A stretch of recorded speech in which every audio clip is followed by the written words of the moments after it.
Out in the wild, there are tons of random objects like this rock, and when you flip them over, you'll see all types of creatures you never knew existed. And sometimes these critters make some of the world's best fishing bait. So today, we're gonna flip over 100 rocks, and whatever we find, we're gonna try and use it to catch a giant fish. Underneath this first rock, it was already crawling with wildlife. These ants are much too small to use as fishing bait, but over the next 100 rocks, we'll find all types of weird creatures to fish with. You see, right now we're here in the dry lands, but as we move farther down the trail, we'll get closer to the water where we can find some crazy semi-aquatic creatures. And eventually, we'll make our way to the spillway, where we'll use whatever we find to work our way up the food chain and catch the monster fish that's living here. Yep, I'm on. Oh my god. And luckily, under rock 2, we found our first bait to fish with. At first glance, it looks like there's just ants in here, but I found something that's gonna be perfect bait. Hiding underneath this rock were these roly-polies. They're called this because as a defense mechanism, they roll up just like this. And they're gonna be our first bait added to our terrarium, and later we'll be using everything in here to catch some fish. Under rock 3 was just some more ants eating at this decaying insect, and for now on, I won't be showing any rocks with nothing under them, so that it'll only be constant fishing bait. So we kept on moving down the trail and found something new under rock 12. Some type of larva. This would have been the perfect insect to catch some live bait fish, but unfortunately...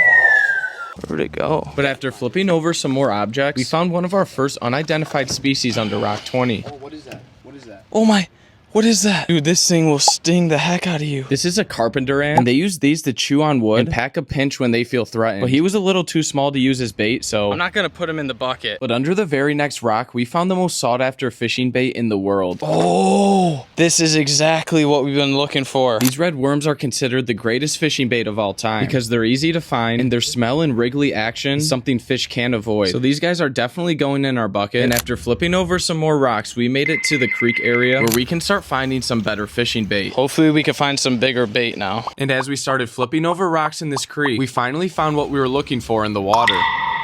There's a bug right here. Got him. He's barely in my hand. But after getting a closer look, we saw that this was a water strider, and these have adapted to taste so bad, fish won't even eat them. So we kept working down our trail and started to see some crazy things in the woods. Heck? Can we use that as fishing bait? Muskies are known for eating giant rodents like that. Hopefully we can find a mouse or something like that under these rocks. So we kept on flipping rocks and found a few worms, but eventually I flipped this rock on the edge of the fence and found something crazy. Oh, what is that? That's a night crawler. But when I went to check this thing out, it was something much crazier. It's hard to tell at first, but this actually had 4 legs. But I couldn't quite tell what this was until I grabbed it. Oh no, it's got legs. It got away. Dude, these are salamanders. You see, big fish actually love salamanders, so I was pretty bummed to lose this one. But underneath this same rock, there was another species of salamander right next to it. Is that a snake? This is a redback salamander, but when we went to grab him, got him. It immediately fell back into the grass, but luckily under our next rock, we found something else that could be used for bait. First slug of our adventure. This slug will definitely make a slimy treat for some fish, so he's getting added to our bucket. And now we finally made it to the spillway, where we'll find our largest creatures and get to start fishing. Now we've officially made it to our final biome before fishing. We're at the spillway, and along the shore, it is filled with thousands of rocks that could hold any type of critter. So we started flipping over everything in this area until we stumbled on this sandbag in the water. But before we flipped it, we found some free loot. Someone was using this crawdad fishing lure, so hopefully we could find a real one for fishing bait. Look at this lure. It's a crawfish lure. And when I flipped this moldy bag over, it was crawling with life. There are thousands of disgusting bugs under this one. But when I looked closer, we found something new attached to it. I have no idea what that is. But we picked it up and realized it was a snail to put in our bucket. We kept on flipping rocks, and I wanted to find some bigger bait. And that's when I stumbled on the most dangerous creature of the day so far. Oh my gosh, that is giant. This giant snapping turtle was perfectly blended in underneath this rock. Let's scoop him up in our net to get a closer look. He's feisty. These snapping turtles have an insane bite. And he was probably looking for a quick meal under that rock. We released him back in the water, but I definitely gotta watch out flipping rocks here. You gotta watch out for snapping turtles here. Under rock 87, I found this claw, but still can't find the crawfish. And right under rock number 88 was a fishing lure, so that's a good sign. But when I started looking in the water, we had some crazy finds. Oh my gosh, this might be the coolest find. Whoa. Look at this baby right here. This is the tiniest baby turtle. This baby turtle was super cute, but I've actually seen videos of people finding them inside of fish. So we're gonna save this little guy for later. And eventually we reached rock number 100 where we found our best fishing bait. There he is.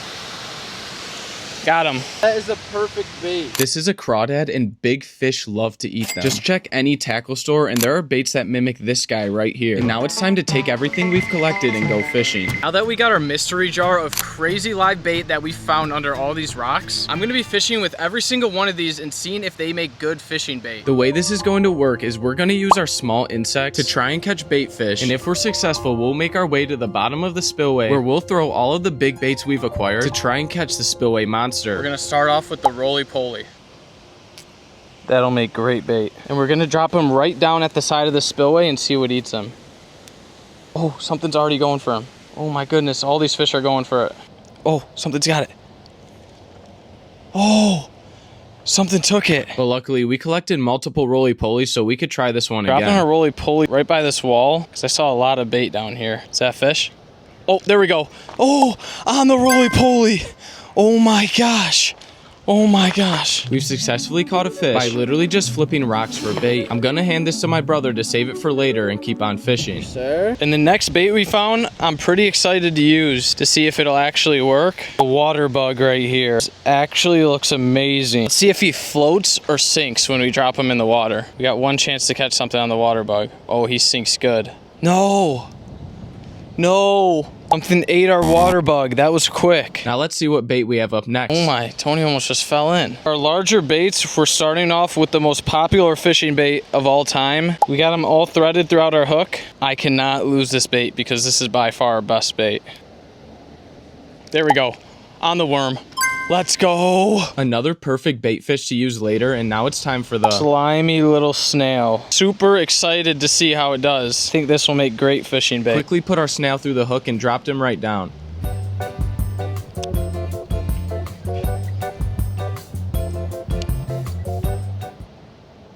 There we go.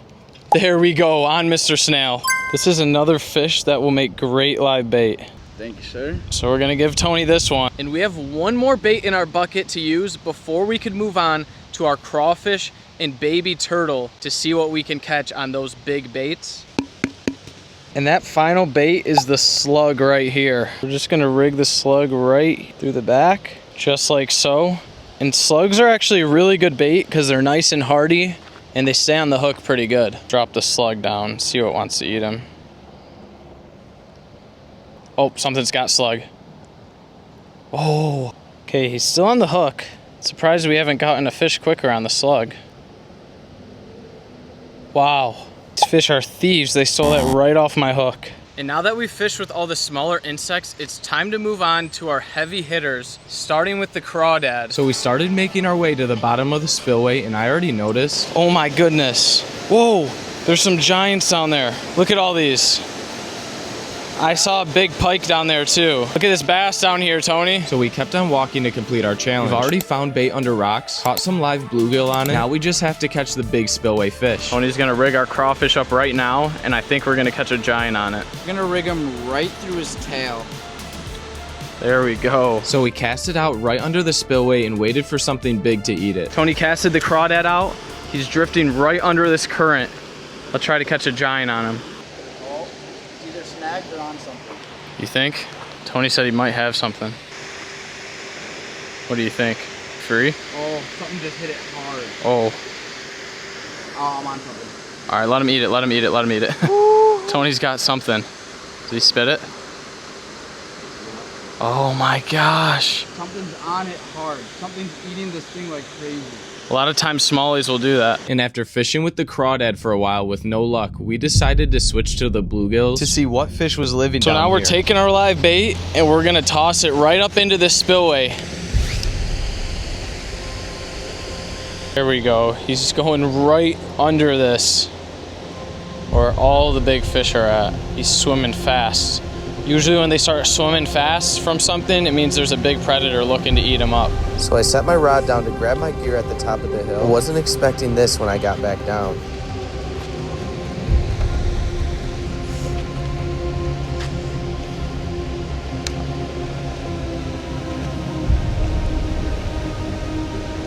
Oh, I might have something. Yep, I'm on. Oh my god.